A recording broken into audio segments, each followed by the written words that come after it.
Welcome to the Sex Reimagined podcast, where sex is shame-free and pleasure-forward.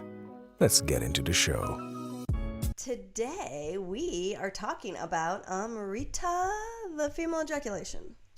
Yes, Amrita, this amazing quality of fluid that comes out of a woman's yoni when she is having an orgasm. Some people call it squirting, some people call it flooding. It can come out in all different sorts of ways, but Leah's going to give us a really clear description around what Amrita actually is and how it does make its way out of the body.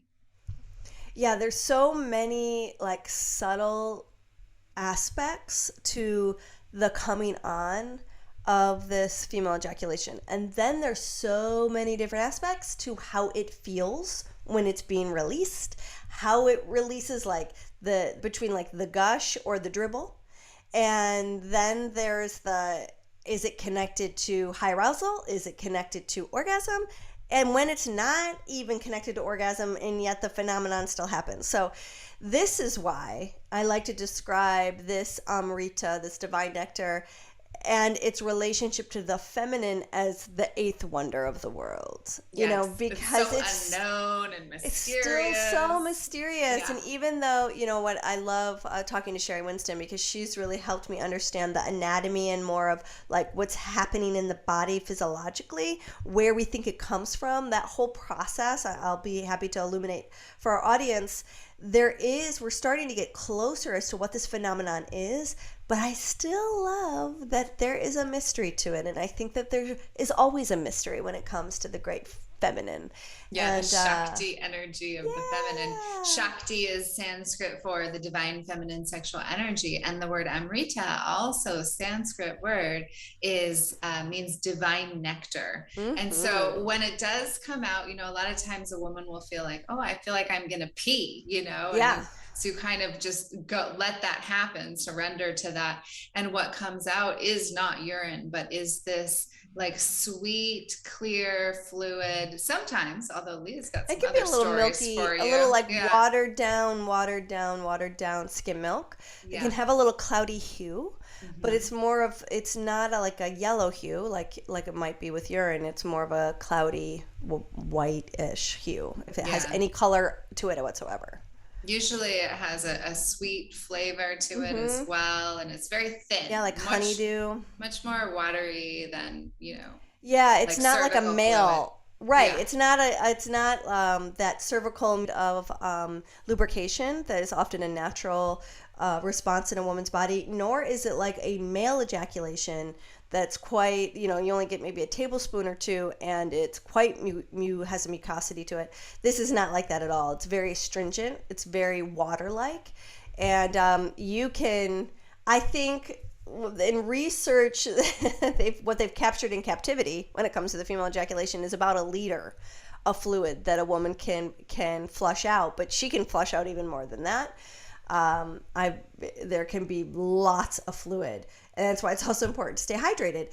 But when you think about it, we are mostly water. I think, what are we, 7-8% or something? Do you know the actual percentage? Depends on how hydrated you are, but 80 to 90%. Yeah. Wow. So it makes sense that we could actually expel this great amount of fluid. And it does often indicate a high state of arousal or orgasmic state. With my journey of it, it comes less with an actual climax, and now it expresses itself at high points of arousal. So it's kind of like that edging experience. I tend to have more Amrita when I'm at a 7 or an 8 than I actually do with 10 anymore. Okay, that's so interesting. Yeah, I can express it right at a 3 when things are building up. Oh, okay. Yeah. I love that you're talking about that, because I think that what happens is when you start to open the faucet, you start to turn it on in a woman's body, and she starts to get a different understanding of oh, this is what's releasing. This is what it feels like. This is how I surrender into that sensation. Then you can start to have different experiences of oh, I really get it coming out at a 7, 8, and sometimes early on at a 3. I've got a friend who is just so prolific in her Amrita. Some people are really prolific, aren't they? It's holy cow. Yeah, but I mean, they just for these women who are often prolific in it, they started experiencing it, just happened to come through early on in their life. And for many of them, there was this shaming process of like, oh no, I just peed. Oh no, like that was embarrassing. And so they'll kind of shut down their orgasmic potential because they don't want to do that again. That was embarrassing. And so they have to kind of come back around to this, like, oh, it's this beautiful, amazing gift. And like, it could come out of your yoni while giving a blowjob, while like having deep throat penetration. Yeah. So there's all different ways that it can come through. It can gush, it can flood, it can squirt, it can really...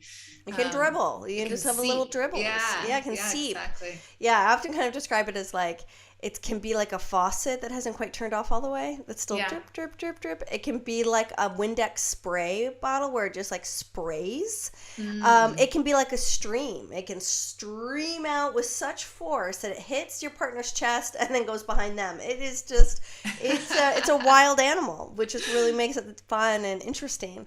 Yeah, if you ever get a chance to do Leah and Charles's Source Tantra, you'll see Charles with his first wife doing this. Like, she is just gushing like a geyser. I mean, it's pretty phenomenal. And actually, you can see that video for free. It's now one of the freebies on the artofconsciousloving.com website. If you want to see some female ejaculation tastefully filmed, you can. That DVD is now free. It's a little freebie. So awesome. Check it out.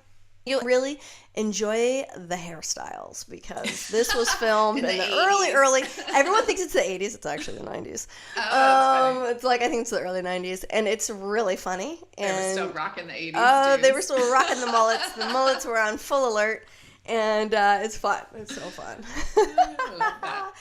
Yeah, so this female ejaculation, many women have, or yoni owners have experienced the female ejaculation during a time of coming of age. They just didn't know that that's what was happening. And like you said, due to embarrassment, like they shut it off. They shut it down. That's too wet. It's oftentimes the feeling of like, ooh, I'm too wet. So they turn it off. Or someone made fun of them, and so they felt embarrassed by it, and so then they turn it off then. And so it's a process for many of us to go, body, you have permission to let go like this.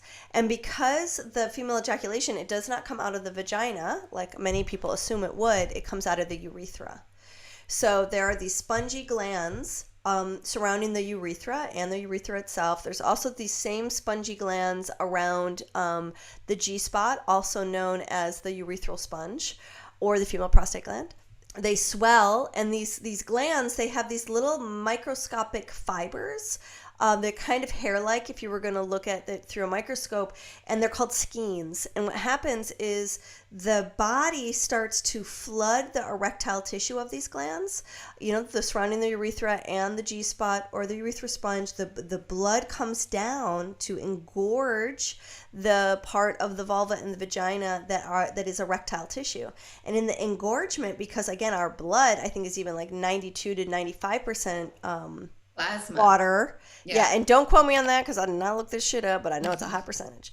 That blood comes into the erectile tissue, and because you're still being turned on and it's still being touched or massaged, the blood keeps on wanting to fountain into this erectile tissue. And when there's no more space, then the water or the plasma starts to separate from the blood, excretes out of the body to make more space for more space for more blood to fill the erectile tissue. Does that make sense? It does make sense. No, I mean, I think it's a beautiful description. So when you think about your blood, there's the red blood cells, and those red blood cells travel inside of plasma. So like if you were to take a blood draw from your body and spin it, which they do all the time in labs, then what they're doing is they're separating the fluid, the plasma, from the red blood cells. And essentially that's what your body does when you are clearing Amrita. At least that's the current theory. Okay, cool. So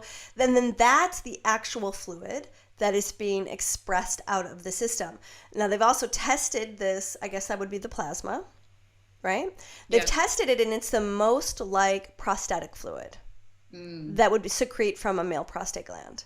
And so that has sort of awoken the theory of the female prostate gland. Now, what I crack up because Sherry Winston says, first of all, we all start as a female zygote. Yep. And so we shouldn't be calling it the female prostate gland because it came before the male prostate gland. But there you have it, whatever. So we have this spongy, delightful tissue, and when it gets massaged is oftentimes where women start to experience this phenomenon. And the reason why many women have not had the female ejaculation is because when they first start having it, it's due to a massage internally up against the front wall of the vagina that doesn't typically get touched during penetration. Right. It's the up and around action. Yeah. So it's behind the pubic bone. It's the G spot. It's the tissue that, like, if you could massage your clitoris from the inside, that would be the tissue of the G spot. So you can kind of, if you go to aim for that massage, and that's why digital penetration ends up being the first part of waking up the female ejaculation in most women.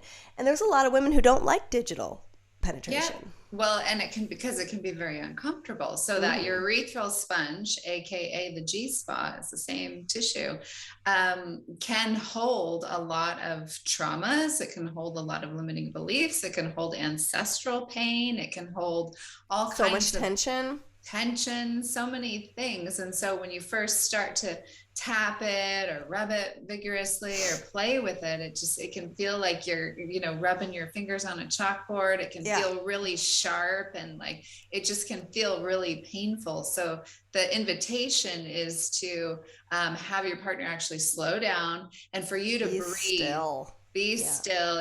Find either slowness or stillness, and just for you as the receiver to breathe into the sensation that you're feeling there. If it's sharp, if it's burny, if it's achy, then be with that sensation until the breath that you're moving through it brings forth either a sound or a deeper breath or some kind of emotion. You can have a lot of emotional release with this work. Yeah, so what I really encourage people to do is, if you're the one penetrating your vulva-owning friend, well done. Just come inside and just be still and let your partner move against your hand so that they are the ones in control of the pressure, of the friction. And if you're the one that's being penetrated in this way with digital fingers, it's like you move in a way that feels good to you. You find the pleasure. You find the angles that are the most comfortable, that are the most pleasing.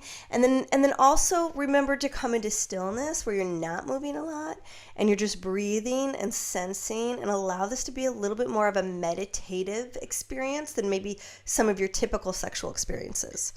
Yeah, you really have to let go of pleasing your partner, performing for your partner. You have to really be in your own experience. I remember the first time I ever did this kind of work, I just laid on my back and kind of waited around for something to happen, and nothing happened. Just laying on my back wasn't working. So a second time around, I was up on all fours. I was moving. I was doing the whole thing. And I was like, really, my whole consciousness was right down in my G spot, right down in those tissues, and really like clearing. I got complete tetany. I mean, total massive nervous system release. It was so powerful. I felt like I was clearing all the pain from all the world that comes from not being able to understand one another. It was really a powerful one. Yeah. So there's this, oftentimes one of the first things you have to encounter before you encounter the massive pleasure that's possible here is the other feelings that are sitting on top of the massive pleasure. Yeah, which there are many. And what we're really playing with here is the pudendal nerve and the pelvic nerve. So it really helps if you can massage the clitoris a little bit. I like indirect contact to my clitoris. I don't like a lot of direct contact to my clitoris, but everyone is different. I use some sensation from my clitoris to draw like a highway between that G-spot tissue and my clitoris tissue. It's like they got to start talking in order for my G-spot or that urethral sponge to turn on. Because for a lot of women, it's numb at first. And the best way to get to move beyond the uncomfortable sensation is to make the sound of the sensation. Yeah. So you have to own it. It's like, I like to think of it as like our yoni has a voice and she's been trying to get through to us for eons. Eons. She's the one that's taken the beating, okay? So she deserves to actually be expressed. And it's not about telling the story. It's about expressing the story through sounding. Any vowel, hard or soft. So what's the sound of numb? Because that's typically one of the first sensations that people encounter. It's that nothing is happening. Right, right. So when you're feeling numbness, it might sound like this. If you're feeling sharpness or pain, it might sound like this. And then when you break through those sensations and those layers, you start to feel more like effervescent tingling, you know, and so that becomes more like like a relief sometimes. Yeah, it's kind of like there's a little sparkle, you know, it's like suddenly it just changed. It doesn't burn anymore. Right. So it's like, what is the sound of burning? What's the sound of the numbness? And if you can connect to that and make some sound, it's the sound, because the sound has pitch and frequency. Yeah, it's the sound that lifts that sensation up and out. Mm-hmm. So that's why the sounding, as awkward as it is, just fucking get there, because it's how you get beyond it. It's how you move the discomfort, and then you can get to the pleasure. If the pleasure is what you're seeking, you'll get there, but you got to make the sound. And it's the breath that carries the sound out of the body. So it's literally how you move the block of numb, how you move the block of burn, how you move the block of owie. Yes. And you get that up and out. Now, when it starts to kind of hurt a little bit, your partner should go into stillness. Mm-hmm. And you can ask them to put more pressure or less pressure. Rubbing fast and pressing hard is the instinct. It's like, we're going to get this out of here. We're going to just go ahead and get this out of here as if it were something we could scrape out. And we're just going to... And that does not work in this case. No. Okay, that's a very yang approach method, a very kind of what we would call a masculine method of using force, deeper pressure, and faster speed. What this is requiring is a yin sensation, which means a yin or feminine presence, which would look like a soft pressure and a still or very light speed. That's what's going to be more efficient in moving the block and the tension out. And from that place, then once that's cleared out, then applying a little more pressure and speed may be exactly what she needs in order to tap into that opening into pleasure, that next level of like, oh my God. And there is such an oh my God feeling, because it feels like when that starts to open, you're starting to open up the vaginal orgasm, which is the pelvic nerve. And that pelvic nerve starts to expand up into the brain, and it feels like the energy of the orgasm is moving throughout the body. And this is the phenomenon where people start to report, oh my God, I had a full body orgasm. Yeah. Because the vaginal orgasm, unlike the clitoral orgasm, has a deep, churning, spiraling, tumbling, rolling, and roaring kind of sensation is how I would describe it. Whereas the clitoral orgasm has a peak and it has a valley. It goes up and it goes down. Where the vaginal orgasm is not like that. It just tunnels and it twists and it roars. And it doesn't, because it doesn't have a valley to crash into, it is often easy to roll into another one. And then another one, and then another one. So the vaginal orgasm has a different, totally different sensation than the clitoral orgasm. And when you have a blended orgasm is when you have clitoral and vaginal at the same time. And that secret sauce of those two kind of coming together is typically when someone will start to feel the letting down of Amrita. Okay. And many people have not slowed their sexual or sensual process down enough to truly feel the filling of their erectile tissue, to feel the letting down of this phenomenon of the female ejaculation. And for women who have reported having given birth and nursed, you might feel like the letting down that you felt in your breast when you were nursing. That's a similar sensation to what the feels like when the Amrita, or the female ejaculation, is starting to fill and wants to be released from the vulva. I've not breastfed, so that doesn't work for my brain. I don't have that experience to know what that's like. Yeah. But one thing that can help, because here's another place where people don't get to have the experience. That's because most of us are laying down. We're horizontal when we are sexual. Right. And women are more likely to experience female ejaculation when their spine is vertical. Upright. Yeah. So the squatting position, like I love to have my bum supported, like maybe on my partner's knee. Mm-hmm. And then they're cradling my sacrum while they're kind of cupping my vulva with a finger inside to do this massage. And if I'm vertical, it's like women have been giving birth, right? Like we have this old ancient part of our brain that knows how to give birth from a squatting position.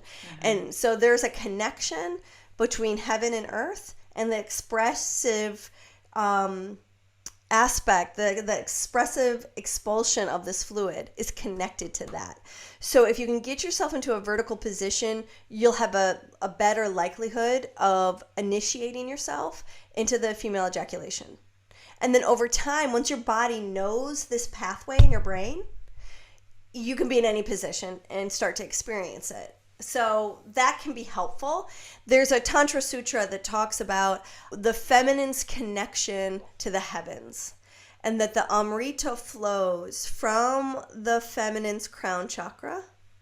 It blesses each of her chakras, all of her organs, all of her glands on her way down, down, down, down, to express itself through the lower chakras, the second chakra, to bless her, to bless the one that is serving her, to bless the household itself, and then to bless the village, and then to go beyond and to bless the Earth Mother herself.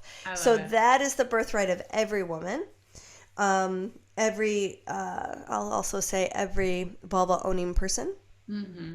You have this potential and this power. And no, I don't believe that there are some women who can't do it. I think all women can do it.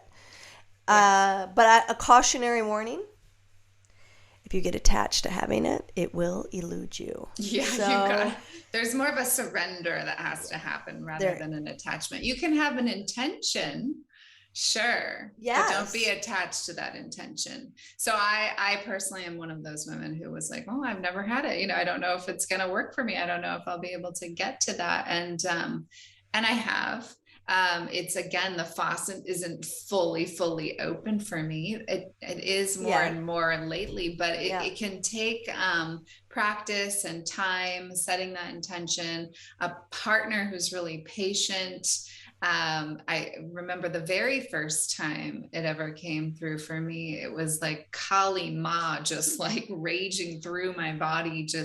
It was like a freight train. It was very fiery, very hot. The orgasm was not super comfortable. There was like some pain to it too. But it cleared all this psychological gunk that I had been stuck in. And it was just cleared after that, completely gone. I mean, I walked around for days on end, just like very, very high. What was like the breathing and the sounding during those states like for you? Yeah, so for me, it was more of a high friction, rapid pace. And the way that I've always been able to have orgasms is the blended way. So clitoral and inside. And so I had to have some clitoral stimulation at the same time. And so my breath was probably like, the propensity of it was to be shallow and rapid, but I knew better. So I was going deeper and longer with the breath and really using sound, because sometimes it can be hard to maintain those long, deep breaths. But if you're staying with a vowel sound all the way to the very bottom of your breath, then it elongates the breath itself. And so that was really helpful. That's a really helpful tip. I think one of the ways that helped me get to the sounding in the breath because it can feel contrived when you're focusing too much on it. So there's a transition between, okay, you're purposely trying to breathe a certain way, to allow yourself to deepen your experience. But then to be able to lose that focus so then you can have the full experience. And I did exactly what you just mentioned. I started to just notice that when I made a sound on the exhale, the breath immediately lasted longer and I didn't have to think about it. Right. So once you just get comfortable with going, I'm just going to make a sounds and try to be authentic with those. Yeah. And let go of judgment about it. Mm-hmm. Then the experience takes you away. And then everything starts to feel more authentic. So I think it's interesting. We can have these primal experiences. Oftentimes, Amrita is connected to a primal expressive experience. And there is oftentimes a connection between pain and pleasure. Mm-hmm. From an orgasmic state, it lights up the same sensors in pain and pleasure are oftentimes the same sensor in the brain. Mm-hmm. So they go hand in hand. There is an edge to pleasure that's connected to pain. Not that you want to shoot for pain necessarily.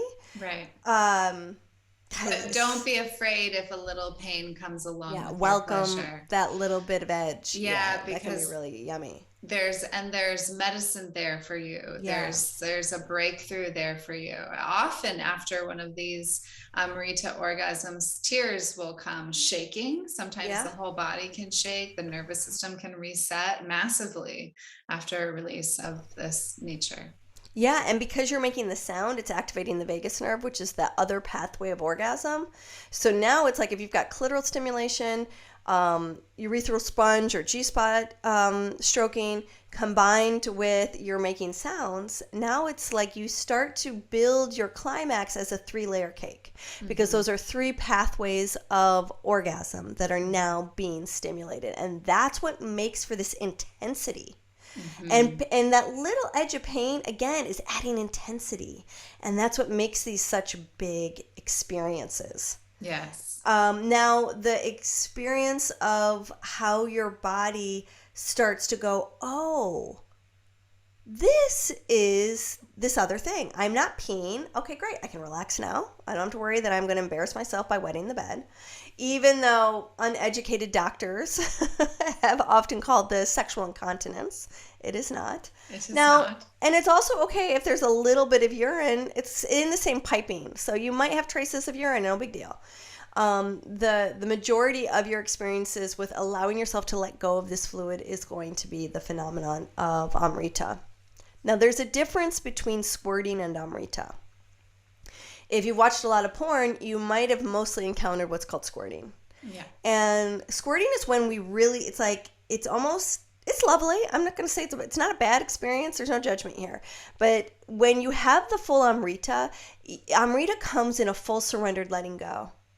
And through that phenomenon, you don't have control of Shakti. Shakti has control of you. Mm-hmm. That's that sexual, spiritual life force energy. It's running you. You're in a shamanic state, yeah. And as women in a modern world that's very masculine driven, we have to figure out where the outlet is, and then we got to plug ourselves into the outlet. Once we plug ourselves into outlet, what we then have to do is let go. Yeah. Then the juice can come in.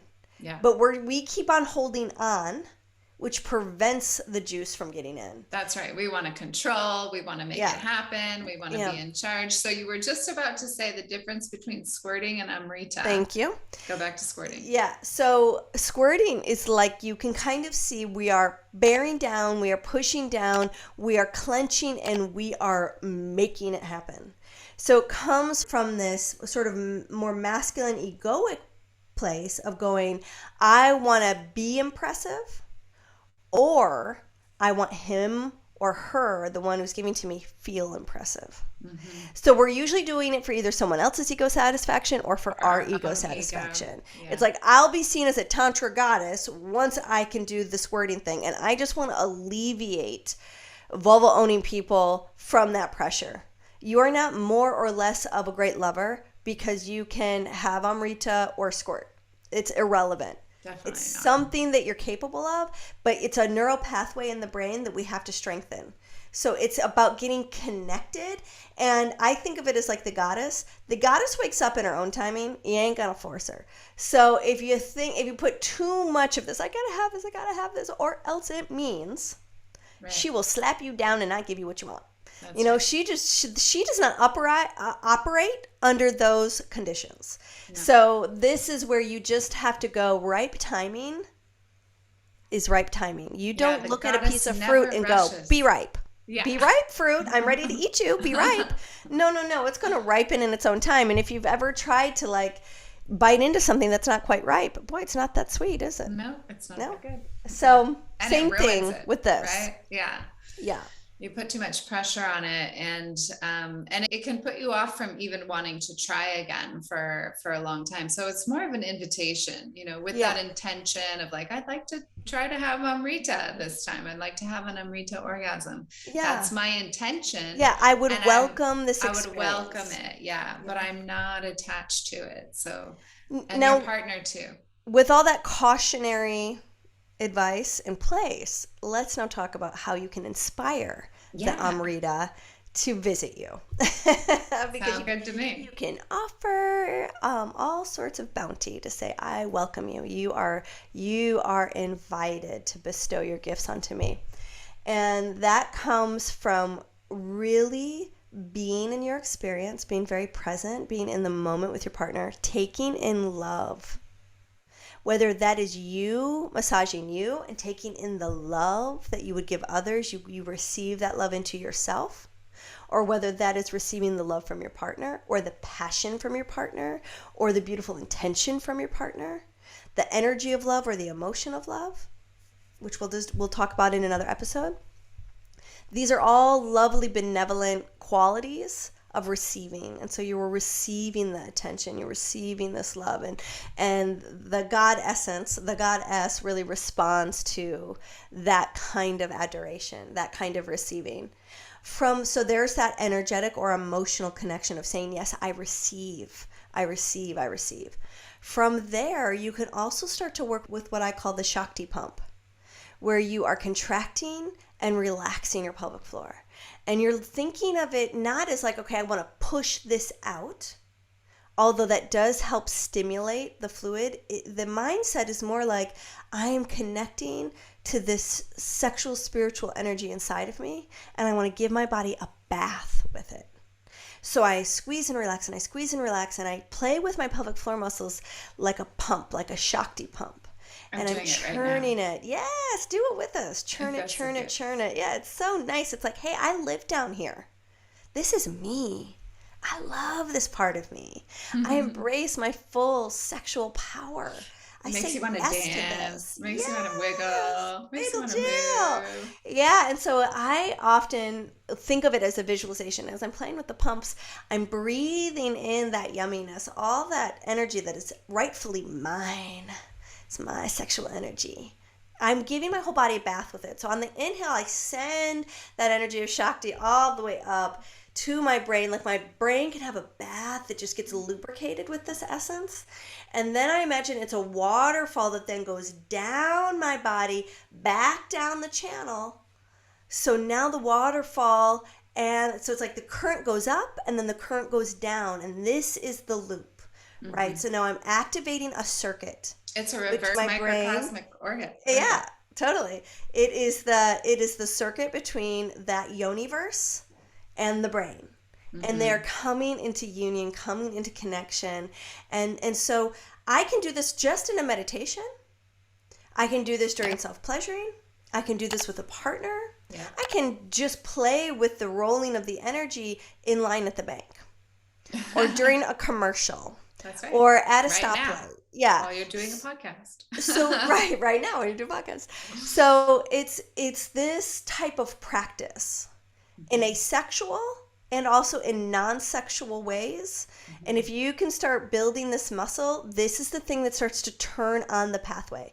This is the thing that starts to open the door between the goddess descending into your body. It's the invitation. It calls out, come on home, baby. Come on home. Here's another body you can live in. And that type of pelvic floor work with a visualization to connect to the brain and a calling to a relationship between that which is bigger than you, the great feminine. These are all the elements that start to create an environment ripe for this kind of awakening. And once you start to find that being established in your system, then Amrita ends up showing you so many different things. For instance, my journey of it keeps on changing all the time. I'm in a spell currently where I'm dehydrated. I've never been so dehydrated than I've been in the last 5 years. Part of that has to do to a stomach surgery that has given me an allergy to water. I know that sounds really strange, but I get really bad acid reflux with drinking water, more than I do with food. So what that's done is it's made me avoid Drink water, drinking. less water. So it sucks, but there is a direct relationship I've noticed in my body. I have not been as connected to the female ejaculation in the past 5 years since that surgery. Yes, which is hydration really interesting, right? Is really key. Even when you're in the moment, having a lot of Amrita, you need to continue to hydrate. Similar to when a woman's delivering a baby and amniotic fluid is going out, you need to continue to hydrate her so that she doesn't go dry. Yeah, I imagine a lot of women giving birth in hospitals have an IV, right? A lot of them do, Yeah, but you can also just drink a lot of water and chew on some ice chips, which you would have to do if you're having a home birth. Yeah, exactly. Yeah. So, and then in my earlier years with the journey, I was often having Amrita connected to like a 10 climax. So it was coming with the rush of orgasm. And then I went through periods of doing really deep healing work. So more of a shamanic experience with the combination of yoni massage. And I had this one experience where I was flushing out of my chakras some abuse I had early in life. And with that came one of the biggest ejaculatory experiences of my entire life.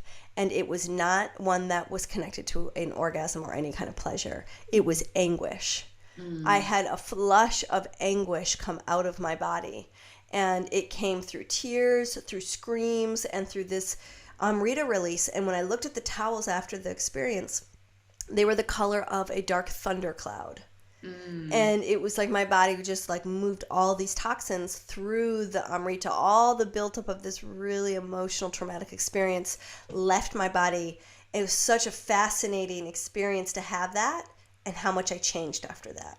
Like the unburdening of my physical body was significant through the release of that emotional baggage. So Amrita can come in a process. It can come when you are actually releasing something really painful and you're going through a healing occurrence.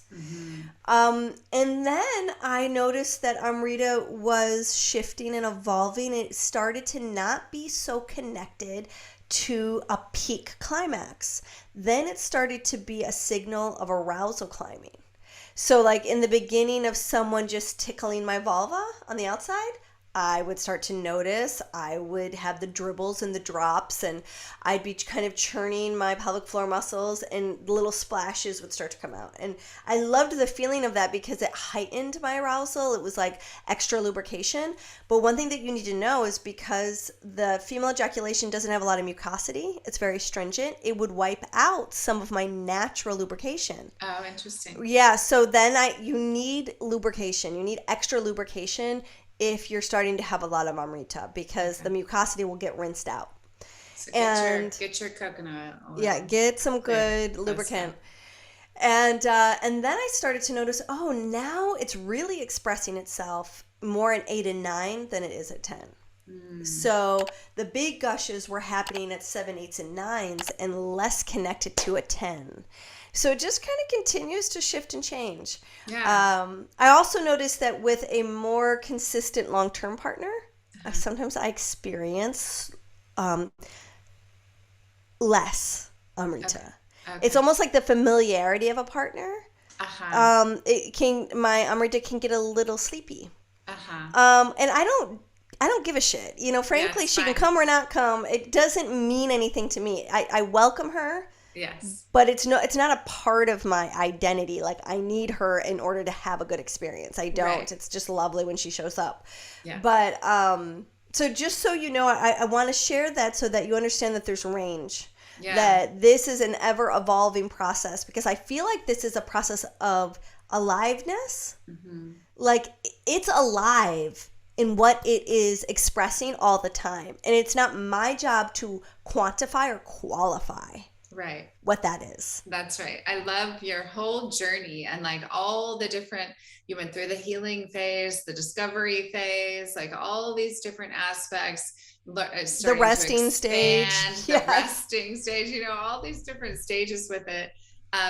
You've had a long journey with Amrita, and you have this relationship with her now where it's like, hey, you want to come over and have some tea? Great. You don't want to come? That's okay too. You know, there's not a deep attachment to it. I think when you first start to get on the journey with Amrita and you first start to develop this relationship with it, there can be some attachment of like, dang it. Really hard not to, you know? Well, and it's like any relationship, when you're first developing it, you want to have more time and more interface with that person. You want to know what it is. Yeah, it totally makes sense that you want to experience what it's all about. Yeah, exactly. Yeah, so it's like a lot of like just self-compassion right there. And you will experience. It's just a matter of noticing the deep desire and allowing yourself to enjoy the desire, but then noticing when there's an attachment there. It's the attachment that gets you in trouble, but the desire is a gift. Yes. So answer me this. When a woman is having sexual intercourse or, you know, fingers or whatever, and she's just really, really wet, like, wow, I can't believe how wet I am.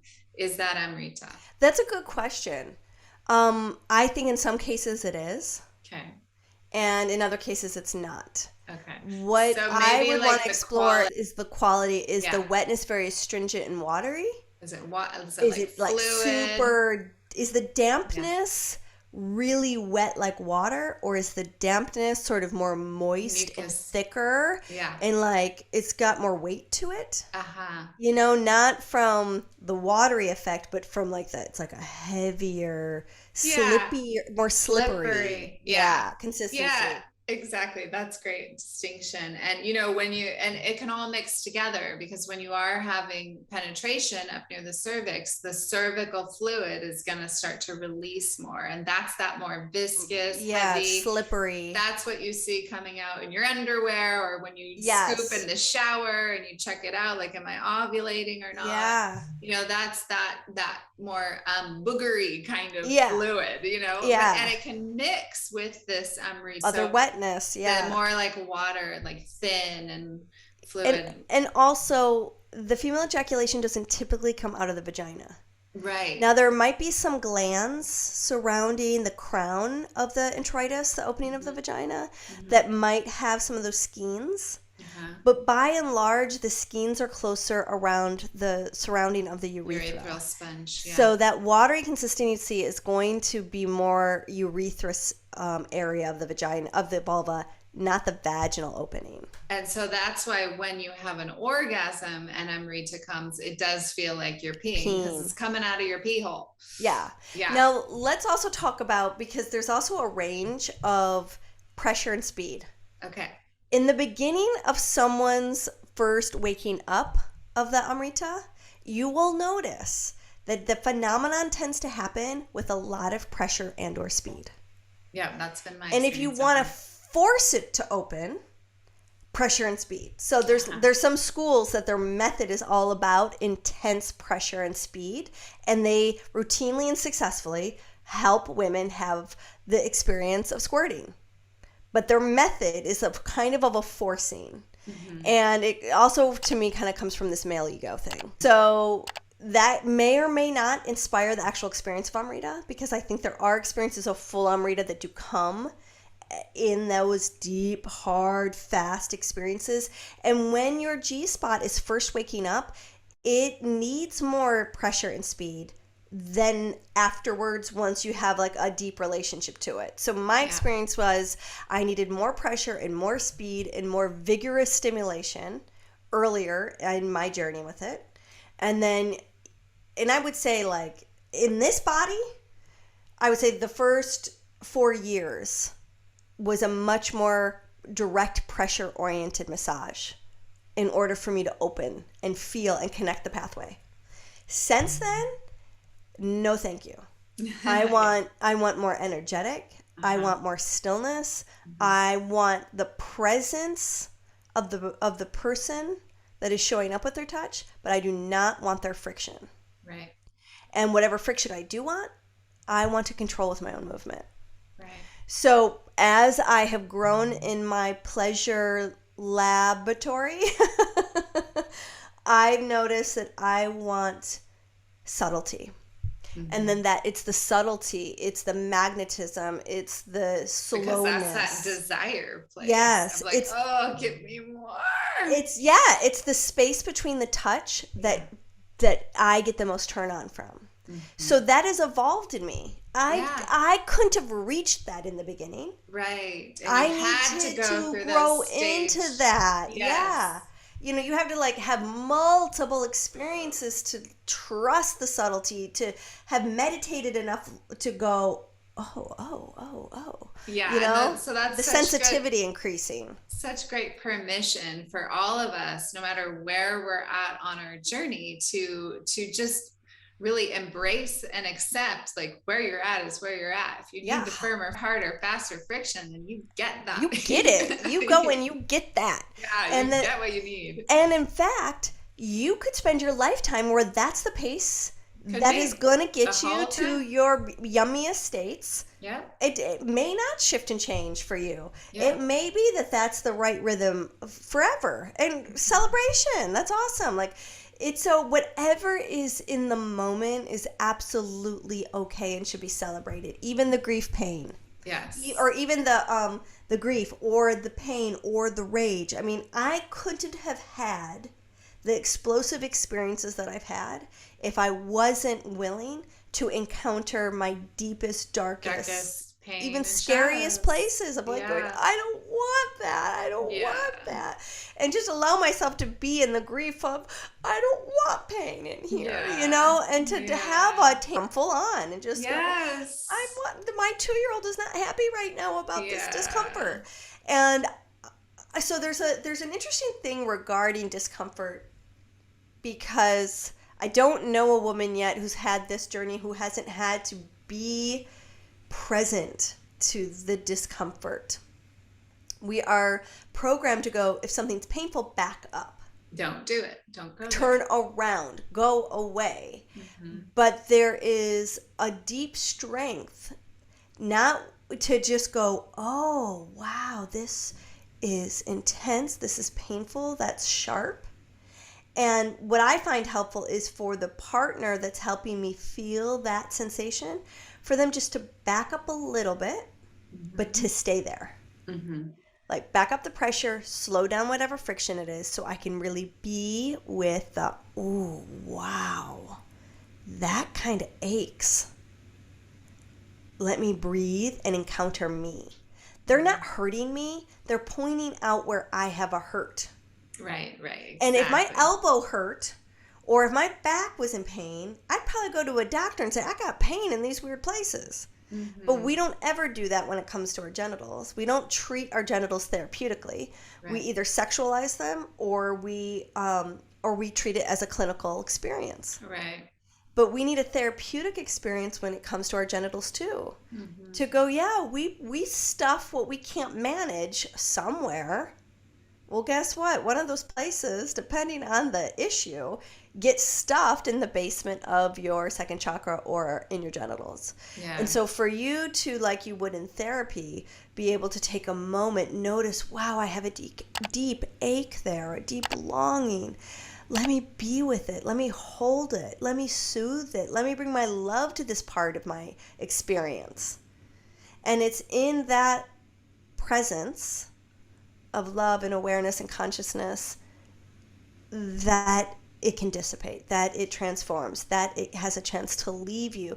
But it's so valuable to recognize yourself, to recognize the long journey you've had of being a vulva owner and going, wow, I've Yeah. encountered a lot of things in my life. Yeah, that's one of the things that I love so much about sexual healing work is that you skip years of therapy by just going into these somatic releases that happen with exactly what you're talking about.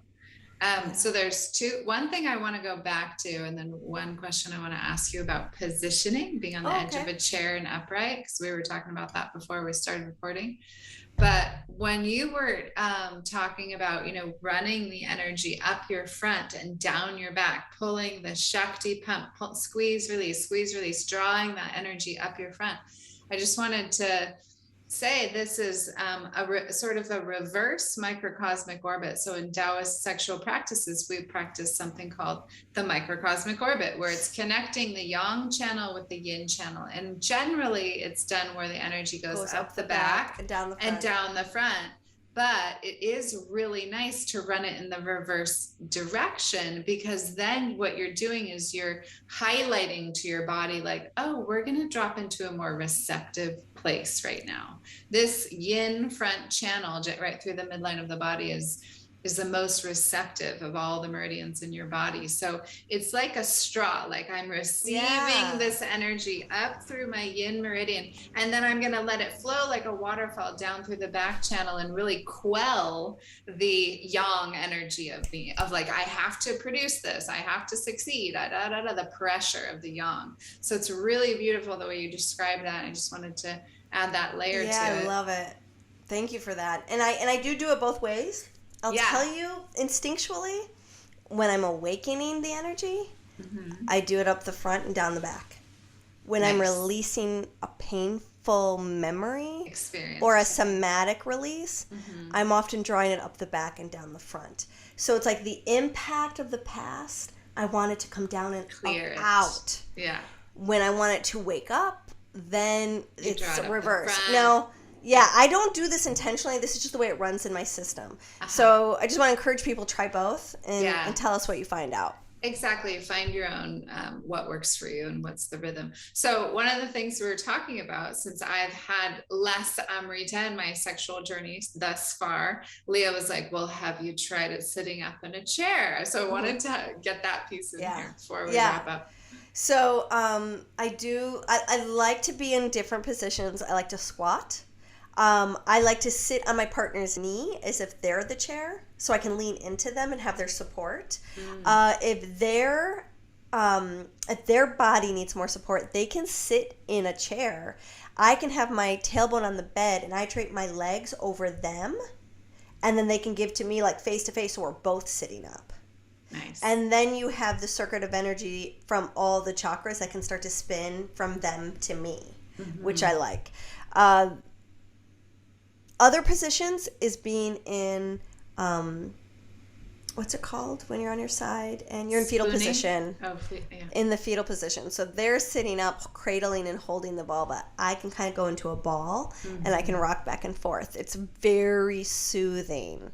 And then they can help run the energy down my back by caressing my back downward. Ooh, that very, sounds lovely. very tender, yummy, sweet. I don't have to be so wide open this way. Right. If I'm on my back or something, I can be curled up, and it's for me. I can just be, and I love that. Like, it's so self-soothing to be on your side. Yes. Other positions is there's a kind of a classic position of Yabyam where both partners are sitting up, and the chair really works well for that. Right. And then there's doggy style. I absolutely love being on my stomach. And having someone tickle me from sort of behind, then enter me, and that's actually a great position for them, for their hand to be relaxed. Yeah.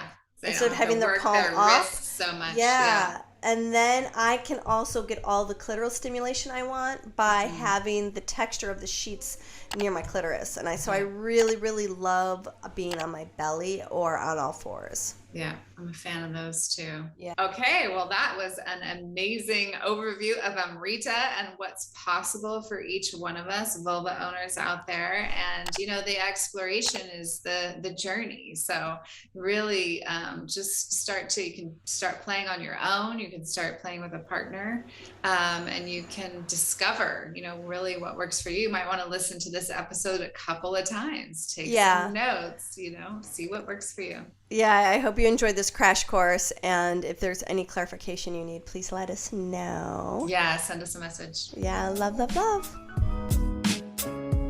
Thanks for tuning in. If the hosts seem to know what they were talking about, that's because they do. Leah Piper is a tantric sex master coach and a positive psychology facilitator. Dr. Willow Brown is both a Chinese and functional medicine doctor and a Taoist sexology teacher. Don't forget, your comments, likes, subscribes, and suggestions matter. Let's realize this new world together.